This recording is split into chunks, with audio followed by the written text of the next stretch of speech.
राजमा पिकाच्या व्यवस्थापनाबद्दल जाणून घेऊया, पण त्याआधी हॅलो कृषीला नक्की फॉलो करा। राजमा हे अवघ्या 40 दिवसात तयार होणारं एक प्रमुख भाजीपाला पीक आहे। याची मुळं ही उथळ असतात, त्यामुळे या पिकाला जास्त पाणी भरण्याची आवश्यकता नसते।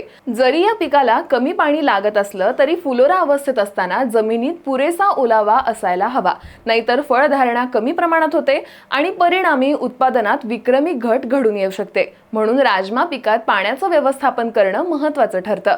फूल येण्याच्या अगोदर या पिकाला पाणी दिलं गेलं पाहिजे।